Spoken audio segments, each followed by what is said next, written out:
قتل کا انوکھا واقعہ۔ گھر پر دعوت پر نہ بلانے پر بھانجے نے اپنی ممانی کو ان کے گھر پر قتل کر ڈالا۔ کیا کبھی آپ نے ایسا سنا کہ صرف دعوت پر مدعو نہ کرنے پر کوئی شخص کسی کو قتل کر ڈالے؟ لیکن یہ قتل ہوتا ہے گجرانوالہ میں اور قاتل گرفتار بھی ہو چکا ہے۔ لیکن سوال یہ ہے کہ کیا قتل کرنے کی صرف یہی وجہ ہے؟ قتل کے پیچھے اصل راز کیا ہے؟ کیا صرف دعوت پر نہ بلانے کی وجہ سے قاتل نے قتل کیا یا پھر اناد کی کوئی اور وجہ ہے؟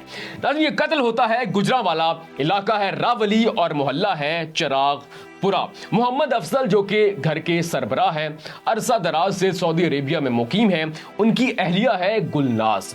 اب افضل صاحب کے 3 بچے ہیں، ایک بیٹا اور 2 بیٹیاں۔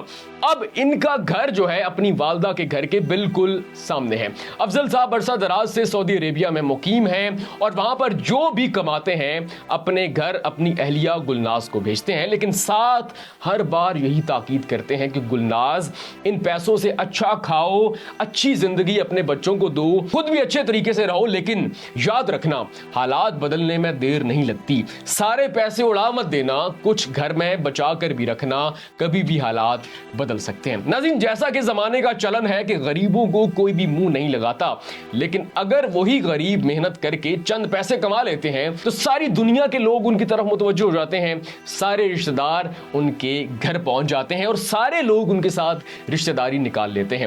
اب افضل صاحب کے ساتھ بھی بالکل ایسا ہی معاملہ ہے۔ کبھی وقت تھا کہ ان کے حالات اچھے نہیں تھے، کوئی بھی انہیں منہ نہیں لگاتا تھا، پھر افضل صاحب سعودی عربیہ جاتے ہیں، گھر کے حالات بدل جاتے ہیں اور سب لوگ ان کے ساتھ رشتہ داری کی پینگیں بڑھانا شروع کر دیتے ہیں۔ اب محمد افضل کی 3 بہنیں ہیں اور تینوں شادی شدہ ہیں، سلمہ، صوفیہ اور فرخندہ۔ اب سلمہ کا بیٹا ہے احتشام۔ اب یاد رکھیے گا، سلمہ بہنوں میں سب سے بڑی ہے، لیکن اس کے اندر بڑوں والا کوئی ایک بھی گن موجود نہیں ہے۔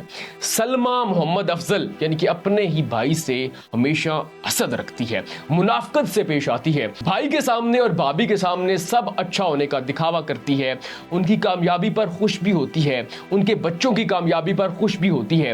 جب افضل بتاتے ہیں کہ میں نے گھر میں یہ چیز منگوائی ہے، میں نے نیا گھر بنایا ہے، کاروبار میں اتنا فائدہ ہوا ہے، سلمہ سامنے تو سب اچھا ہونے کی ایکٹنگ کرتی ہے، سب اچھا ہونے کا دکھاوا کرتی ہے اور ان کی خوشی میں خوش بھی ہوتی ہے، مبارکباد بھی دیتی ہے، لیکن اندر ہی اندر حسد کرتی ہے، بھائی سے منافقت کے ساتھ پیش آتی ہے۔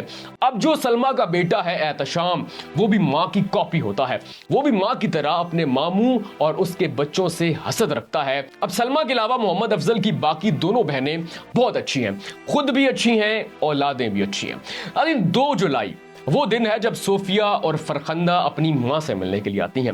جب گلناز کو پتا چلتا ہے کہ صوفیہ اور فرخندہ بالکل سامنے والے گھر میں اپنی ماں سے ملنے کے لیے آئی ہیں، تو وہ کال کرتی ہے صوفیہ اور فرخندہ کو کہ آپ ایسا کرو کہ رات کا کھانا میرے گھر پر کھاؤ، میں آپ لوگوں کے لیے اچھا سا کھانا بناؤں گی، آپ کے بھائی کو اچھا لگے گا۔ اب صوفیہ اور فرخندہ اپنی بھابھی کی دعوت قبول کرتی ہیں، رات کو بالکل سامنے اپنے بھائی کے گھر پر آتی ہیں۔ اب دعوت چل رہی ہے، سارا خاندان مل کر کھانا کھا رہا ہے، اسی اسنا میں ڈور بیل بجتی ہے۔